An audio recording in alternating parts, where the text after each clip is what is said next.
Dari kawasan Tenaga Baru 4 Malang, inilah 107,9 FM Suara Sangkakala, The Voice of Restoration.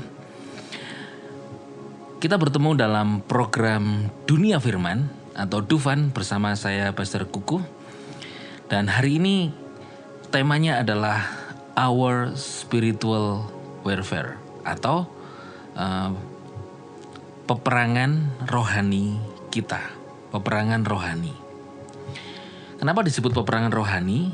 Karena ada di dalam dunia yang rohani. Dunia yang tak kelihatan. Nah, anak-anak Tuhan apakah harus berperang? Masalahnya hari ini kita mau berperang melawan apa? Kalau hari ini orang kan berperang melawan kemiskinan, gitu ya. Berperang melawan kemunafikan, dosa, melawan perjuangan hidup sehari-hari butuh makan. Tapi peperangan kita bukanlah peperangan melawan darah dan daging. Ya, saya membaca di Efesus pasal yang ke-6 ayat yang ke-11 dikatakan, pakailah seluruh perlengkapan senjata Elohim agar kamu mampu berdiri melawan tipu muslihat iblis. Ya, pakailah selengkap senjata. Jadi katakan put on the whole armor of God. Ini kan the armor of God. Jadi pakaian perlengkapan senjata Tuhan, bukan senjatanya kita. Kalau senjatanya kita apa? Pedang, pistol, kepinteran, kekuatan, itu senjatanya kita. Tetapi hari ini sebetulnya Tuhan telah memperlengkapi kita dengan senjatanya Tuhan sendiri, yaitu the armor of God. Untuk apa? Supaya mampu berdiri teguh melawan tipu muslihat iblis. Jadi saudara, ini sudah disediakan. Sudah Tuhan sediakan itu selengkap senjata Tuhan, selengkap senjata Elohim, yaitu the armor of God. Senjatanya berubah apa? Karena musuh kita ini adalah yang tidak kelihatan, yaitu musuh kita bukan iblisnya, tapi tipu muslihatnya. Nah, ini perhatikan ini. Karena iblis itu yang pertama, dia tidak pernah menang sama Tuhan. Sama kita juga, tidak pernah menang. Karena kita lebih daripada pemenang, Tuhan menjadikan kita more than conqueror, dan iblis itu telah dikalahkan dan sudah kalah. Apakah iblis sudah kalah atau telah dikalahkan Yesus ketika Yesus mati di atas kayu salib? Nah, berarti kalau memang iblis sudah dikalahkan oleh Yesus Kristus saat di kayu salib, saat Yesus mati di atas kayu salib, apakah berarti sebelum salib, dari zaman Adam gitu ya, itu iblis pernah menang? Apakah berarti begitu? Kan tidak. Iblis tidak pernah menang sejak zaman dunia permulaan, bahkan Adam. Mungkin iblis berpikir menang karena telah membuat istri Adam makan buah dari pohon yang dilarang oleh Tuhan. Wah, kita berkata, wah, iblis menang. Enggak. Itu hanya kehendak kemauan daripada istrinya Adam makan buah itu sehingga jatuh dalam dosa. Tapi dia tidak pernah menang. Apakah iblis dikalahkan oleh Yesus di atas kayu salib? Iya, betul. Tapi sepanjang umur hidup, iblis tidak pernah menang. Tuhan kita selalu menang. Iblis selalu takut ketika ada Yesus. Ada orang kerasukan ribuan roh jahat legion di Gerasa, di Gadara. Melihat Yesus datang, langsung lari sujud nyembah. Apa urusanmu, hei putra Elohim yang maha tinggi? Waktuku belum tiba. Nah, kan? Takut duluan. Lalu diusir mereka, mintanya ke babi. Sudah diusir ke babi. Saudara, sebetulnya ada alasan tuh kenapa diusirnya ke babi, saudara. Ada alasan. Nanti akan kita bahas di dunia firman dengan di waktu yang lain. Nah, takut, setan itu takut sama Yesus. Hari ini kabar baiknya, saudara dan saya, kita ini juga ditakuti setan karena ada Roh Kudus di dalamku, di dalam kita. Ayo katakan bersama saya. Ada Kristus di dalamku, Roh Kudus di dalamku. Setan takut kepadaku karena ada Yesus di dalamku. Setan itu takut sama saudara. Lalu saudara kenapa takut sama setan? Lalu ada suara gelondang, kerompiang. Di rumah atau di belakang saudara berkata, setan. Belum tuh setan. Ya itu siapa tahu itu cuman kucing saja atau tikus, saudara. Ya, saya pernah waktu mengembalakan di Bandung. Kira-kira 10-11 tahun yang lalu, saya di gereja di Bandung. Di lantai 2 itu kan ada tempat ibadah sekolah minggu, sebelahnya ada kamar mandi dan ada gudang. Guru-guru sekolah minggu berkata begini, ada setan di situ. Oh ya, wah agak berani mereka sampai ibadah sekolah minggu, takut ada setan. Satu hari, setannya saya tangkap. Ini ada apa ini kok bersuara terus gitu kan. Akhirnya ketangkap, ada seorang ya pembantu gitu di gereja kami. Kemudian dia menangkap setannya. Ternyata setannya kecil, gede, hitam, ada buntutnya, tikusnya besar. Oh ini selama ini bikin suara sehingga anak-anak sekolah minggu jadi takut. Tuh kan, bukan setan lalu mikirnya setan. Saya beritahu, iblis dikalahkan oleh darah anak domba. Yesus Kristus telah menang. Yesus Kristus itu dari dulu ya memang tidak pernah kalah sama setan. Nah, oke, peperangan rohani kita pada hari ini itu adalah peperangan yang bukan lagi melawan satu namanya setan. Setan sudah kalah. Firman Tuhan katakan tadi di dalam Efesus, memakai the armor of God, the whole, seluruh perlengkapan senjata Elohim, agar yang pertama mampu berdiri teguh. Berdiri dulu. Orang kalau tidak berdiri, bagaimana bisa dia perang?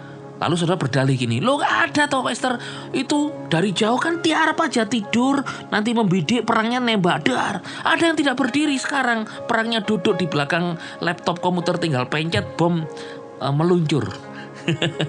Maksudnya berdiri ini adalah kita tidak menjadi ragu, tidak goyah, tidak cemas, bukan menjadi orang tidak percaya, bukan lecek gitu ya dalam bahasa Jermannya, tapi berani. Saudara berani menghadapi segala sesuatu dan untuk apa? Melawan tipu muslihat iblis. To stand against the wiles of the devil. Tipu muslihat iblis ini loh yang seringkali membohongi, menggocoh daripada anak-anak Tuhan. Kamu berdosa, gak usah ke gereja udah. Lalu udah aku ini masih berdosa, gak mau aku ke gereja, nanti aku dihukum Tuhan. Nah itu kena tipu dayanya iblis. Sudah kamu jangan orang itu mencekno, orang itu membenci kita. Orang kayak gitu gak perlu dikasihani. Sudah musuhi saja dia. Lalu saudara membenci orang itu. Nah itu tipu muslihat iblis. Peperangan kita itu di sini. Senjata kita, perlengkapan senjata rohani ini apa saja? Nah,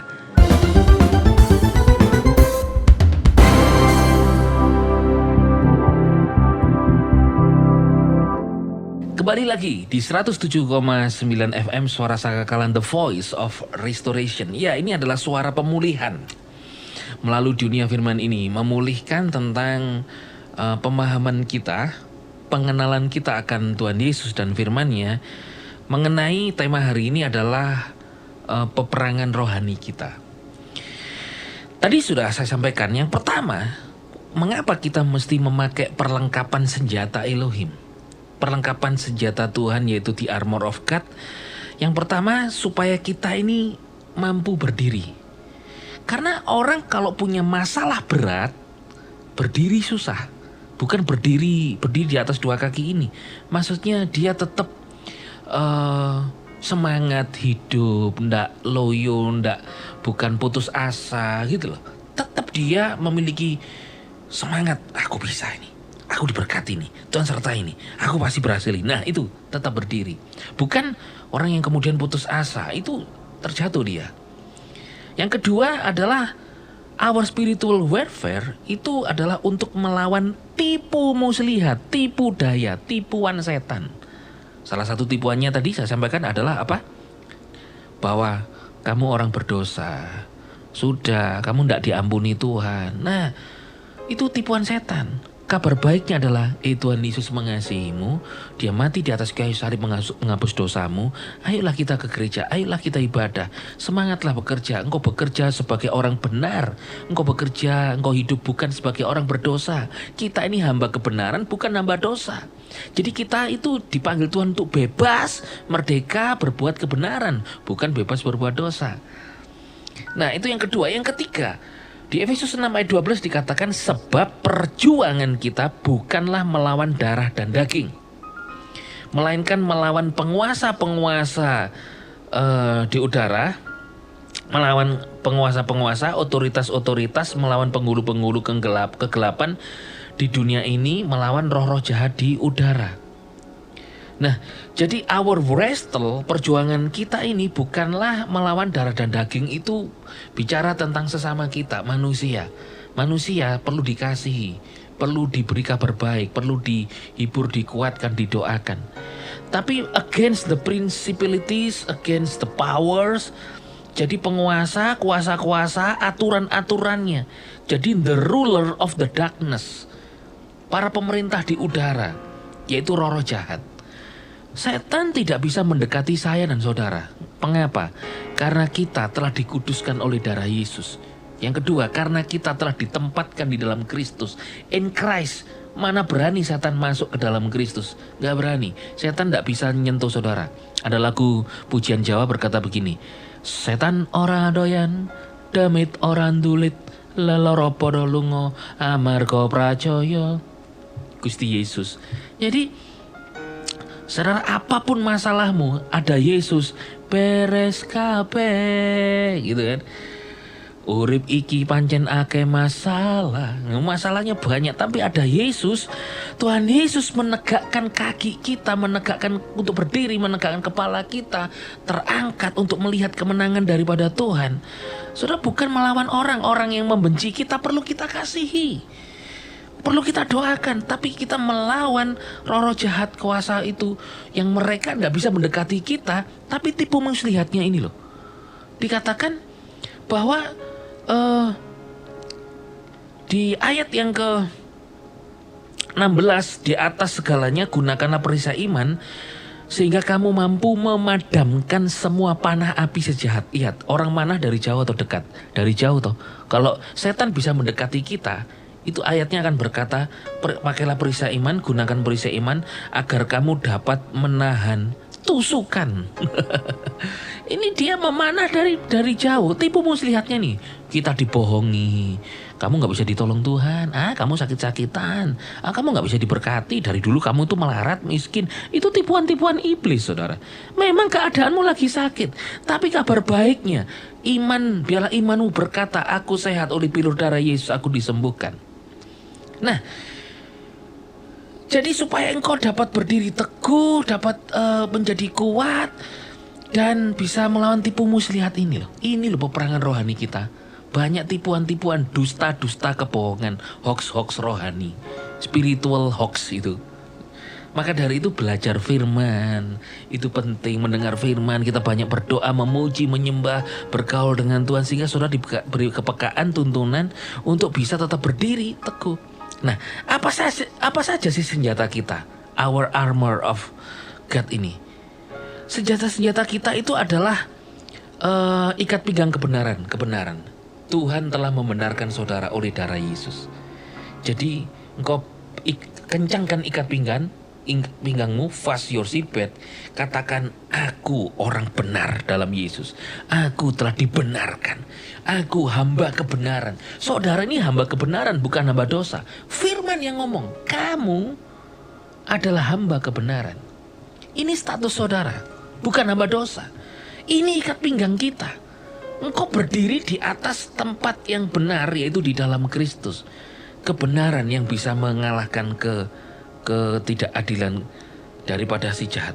Saudara, engkau itu telah dikenakan ikat pinggang kebenaran dan engkau punya dalam Yesus. Yang berikutnya adalah kenakanlah baju sirah keadilan. Baju sirah keadilan. itu adalah breastplate of righteousness, kebenaran, keadilan, baju sirah. Jadi itu melindungi dada, melindungi hatimu. Ini berupa apa? Kristus. Efesus 3 ayat 17 dikatakan, Kristus dwell in your heart. Kristus tinggal dalam hatimu. Supaya untuk menjaga hatimu, nggak mudah sakit hati, nggak mudah kecewa, nggak mudah tersinggung. Bisa kita kecewa tersinggung? Bisa. Tapi itu semua hanya untuk melatihmu menjadi orang yang kuat, tahan banting gitu terhadap segala apa yang kita hadapi di dunia ini. Kristus tinggal di dalam kita, itu baju sirah keadilan. Keadilan Tuhan dinyatakan dengan dulu kita orang berdosa, sekarang dilayakkan Tuhan tinggal bersama dengan kita. Biarlah kakimu beralaskan kerelaan memberitakan Injil damai sejahtera, the gospel of peace. Injil itu telah diberikan kepada kita. Beritakan kepada orang lain. Ini kasut kita, ini sepatu, sandal kita. Di atas segalanya gunakan perisai iman. Kita punya perisai, yaitu faith. Tuhan memberi iman saudara. Maka dari itu seringlah perkatakan iman. Saya tidak menganjurkan saja hanya berkata kuasa perkataan iman saja ya. Tidak, itu salah satu. Perkatakan firman, itu kuasa perkataan yang dahsyat. Yes, tapi juga pikiran. Karena apa? Tuhan memberi kita pikiran kenapa kita harus memakai ketopong keselamatan, helm. Karena apa? Pikiran kita, apa yang kita pikirkan itu bisa mendatangi kita. Ayub 3:25. Apa menjadi ketakutanku mendatangi aku, apa menjadi kecemasanku menimpa aku. Lihat, yang dipikirkan itu the law of attraction. Itu adalah hukum tarik menarik. Orang dunia tahu. Pernah nggak saudara mikir kepingin sesuatu, tiba-tiba muncul, tiba-tiba ada karena lagi dipikirkan. Itu kekuatan pikiran. Tuhan memberkatimu pikiran supaya engkau memikirkan semua yang baik, suci, sedap didengar, supaya engkau terima yang baik. Ayo, ketopong keselamatan. Salah satu senjatanya bukan cuma perisai iman. Iman juga ada di supaya saudara dengan pikiranmu dengan memikirkan dengan iman, aku sehat, aku diberkati, aku ditolong Tuhan. Setuju, katakan amin. Lalu juga apalagi senjatanya? Perisai iman, ketopong keselamatan, dan yang terakhir pedang roh. Pedang yaitu the sword, spiritual sword, the sword of the spirit. Pedang roh ini adalah firman. Nah, engkau punya pedang firman Tuhan. Perkatakan, lakukan, rasakan, pikirkan. Bukan cuman di iman dikatakan saja, tetapi juga rasakan. Rasakan sekarang. Oh, aku diberkati Tuhan. Aku menang. Saudara, inilah peperangan rohani kita. Melawan tipu muslihat iblis. Melawan godaan-godaan. Pasti saudara diberi kemenangan. Kesimpulannya adalah sebelum kita akhiri, peperangan rohani kita itu adalah agar saudara tetap berdiri teguh di dalam Kristus. Makanya firman Tuhan dikatakan di dalam Efesus 6 ini ayat yang ke-10.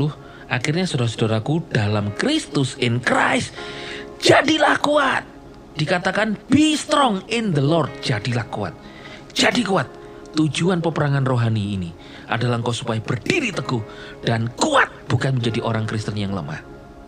Saudara lebih daripada pemenang. Pasti menang melawan segala tipu muslihat iblis.